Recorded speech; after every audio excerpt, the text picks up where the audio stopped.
a Polônia, que já foi invadida pelos russos, queria fazer parte da OTAN para se proteger contra possíveis agressões russas, porque uma vez fazendo parte da OTAN, que é uma aliança de defesa coletiva, quer dizer que, a princípio, um ataque contra um membro É um ataque é um contra ataque todos. contra todos, portanto, os Estados Unidos interpretam o ataque contra a Polônia como se fosse um ataque contra os próprios Estados Unidos, e dessa forma a Polônia garante a sua segurança. E uma coisa que eu ouço muito de políticos, e na Índia, e já vamos falar disso, eu encontrei vários políticos e acadêmicos russos alinhados ao regime, que muitos críticos ao regime tiveram que emigrar. E muitos deles estiveram em Munique. Então, eu encontrei com muitos analistas russos no exílio que estiveram em Munique, como, por exemplo, a esposa do Navalny. Né? Então, na interpretação russa, muitas vezes se diz que a OTAN expandiu, ou seja, meio que obrigou os países do leste europeu a fazerem parte dessa aliança. Só que se você olha a dinâmica, foram esses países que pressionaram a OTAN, dizendo, olha, queremos fazer parte da OTAN. E aí, a Ucrânia é um caso interessante, porque quando a Rússia invadiu a Ucrânia, não havia uma perspectiva real da Ucrânia fazer parte da OTAN. Até hoje, eu não acho que a OTAN vai topar dar as boas-vindas à Ucrânia, porque uma vez que isso acontece, países como Portugal, Espanha, Estados Unidos tiveram que entrar em guerra contra a Rússia se a Rússia atacar a Ucrânia. E eu simplesmente não acho que os europeus estão dispostos a fazer isso. Ou seja, não é assim, ótimo, vem cá todo mundo. Tem uma baita responsabilidade também, e países da OTAN precisam se perguntar, eu estaria disposto a defender esse país? Então, a Ucrânia sempre quis entrar na OTAN, sobretudo nos últimos governos, que a percepção ucraniana se compara muito com a Polônia. A Polônia, logo depois do colapso da União Soviética, se aproximou do Ocidente e se deu muito bem economicamente falando. A Polônia era mais pobre do que a Ucrânia e se tornou hoje um país totalmente desenvolvido. Passou uma transformação histórica. A Polônia hoje é um país... Bem conservador também, né?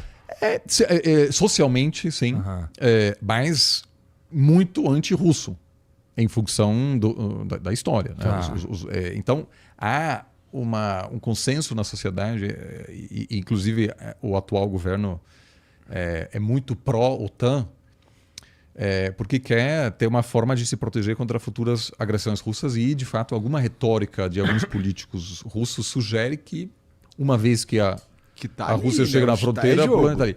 Então, a Ucrânia, que antigamente era mais rica do que a Polônia, se aproximou inicialmente da Rússia e estagnou. A única diferença importante entre a Ucrânia e a Rússia foi que a Ucrânia, aos trancos e barrancos, conseguiu consolidar a sua democracia. Isso hoje eu vejo... A sociedade ucraniana é diferente, ela tem mais diversidade no sentido de ter uma sociedade civil vibrante, tem uma comunidade LGBT,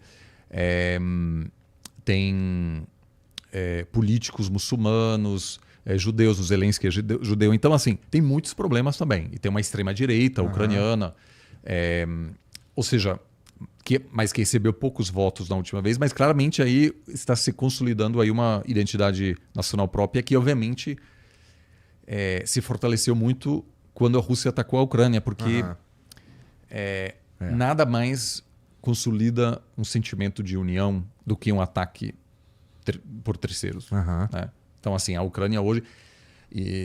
Eu conversando com, sei lá, acadêmicos que antigamente falavam russos em casa, que eram meio que pró-russos, mas que agora tiveram suas cidades bombardeadas pelos russos, agora estão mega patriotas pró-Ucrânia, obviamente, assim, é normal. Faz sentido. Então, do ponto de vista russo, essa disposição da OTAN de aceitar a adesão desse país do leste europeu é visto como uma traição. E, de fato, né, e de novo, eu acho que eu discordo da retórica principal russa, porque, no fundo, o que eu acho que é decisivo é simplesmente a Rússia gostaria de reestabelecer sua zona de influência. Mas é muito difícil argumentar que a aproximação estratégica da Ucrânia ao Ocidente produz alguma ameaça séria de que, por exemplo, a OTAN vai ser uma invasão. Invadir a Rússia, pois é. É um argumento meio merda mesmo. Então, né? assim, a minha preocupação muitas vezes é a seguinte: se a gente aceita que a Rússia possui algum direito sobre o que acontece na Ucrânia, ou de alguma forma pode dizer à Ucrânia, você não pode entrar na OTAN, você acaba dando uma justificativa aos Estados Unidos, por exemplo, em ameaçar a Venezuela. Então, e isso aconteceu, ou seja, o Trump, como presidente, ele não quis descartar a possibilidade para derrubar o Maduro de usar as Forças Armadas. Isso foi em 2019, ou seja, isso é real. E eu, como muitos outros acadêmicos, a gente denunciou imediatamente, né, dizendo assim, aquilo seria uma loucura. E todos os presidentes da América Latina se pronunciaram, o próprio Bolsonaro, o Mourão, na época, apesar de ser muito pró-Trump, disse para os Estados Unidos, olha, calma aí, né? Não dá. Por quê? Porque se cria um precedente. Porque se os Estados Unidos atua na Venezuela para derrubar Maduro, então, sei lá, na próxima vez pode ser a Colômbia, então não dá. Não existe. A gente precisa se opor a qualquer retórica de zona de influência. Então, isso sobretudo vejo entre alguns grupos anti-Estados Unidos que basicamente argumentam que eu sou anti-Estados Unidos e, portanto, eu vou negar que exista um imperialismo russo, eu vou apoiar a causa russa porque claramente complica a vida dos Estados Unidos. Eu, de certa forma, apoio um mundo de zonas de influência onde não há soberania plena, mesmo para pequenos países, que é a retórica do Trump. Porque o Trump, diferentemente do Biden, diz que a doutrina Monroe, que foi uma doutrina articulada no século XIX pelo então presidente Monroe, que disse nós, Estados Unidos, temos responsabilidades e direitos especiais na América Latina para evitar que qualquer europeu se meta. Que na época a concentração econômica e política era a Europa, era o centro econômico do Atlântico. E os americanos diziam, olha, esse aqui é o nosso, basicamente. E aquilo foi utilizado para qualquer tipo de intervenção, de interferência política nos assuntos internos dos Estados Unidos, na América Latina. Só que, obviamente, governos, sobretudo antes de Trump, disseram que aquilo não existe mais e os Estados Unidos, e eu fui muito contra isso, né, impôs sanções contra a Venezuela, etc., mas não derrubou nem o Chávez, nem o Maduro, porque não era aceitável, né? No fundo, não era aceitável e eu acho que os Estados Unidos poderia ter derrubado, obviamente, se quisesse, mas eu conversando com políticos americanos na época, eu lembro disso porque eu morei na Venezuela em 2001 e aconteceu um golpe de Estado contra o Chávez em 2002 que eu acho que os Estados Unidos reagiu mal, porque quem liderou o golpe não foram os Estados Unidos, foi muito engraçado, foi o chefe da Fiesp venezuelana. Tá. E fracassou. Mas caiu na conta dos Estados Unidos? Teve gente que falou, olha, e eu acho que os Estados Unidos teria aceito aquele novo presidente, que foi um erro, que teria sido um grande erro. Então não deu certo. Mas uma vez eu perguntei à chanceler, a assessora de segurança nacional dos Estados Unidos naquela época, eu falei assim, por que vocês não apoiaram esse golpe? E ela falou assim, porque a repercussão em toda a América Latina teria sido terrível, porque toda a relação que a gente estabeleceu teria colapsado. Com razão, e é isso mesmo. Do mesmo jeito. Mas é uma questão para eles não querem perder tudo isso também, né? Então parece... mas olha só, a Rússia está com sua influência muito consolidada na Venezuela. Ou seja, a Venezuela compra muitas armas da Rússia. A influência americana na Venezuela é muito pequena hoje. Mas os Estados Unidos sabem que se derrubasse o Maduro, toda a América Latina estaria 100% anti-americana por 50 anos. Do mesmo jeito que hoje todo o leste europeu é profundamente anti-russo. totalmente. Então, a Moldávia, todos esses países agora né, estão dispostos a fazer qualquer coisa para entrar na OTAN, porque a Rússia representa uma ameaça real.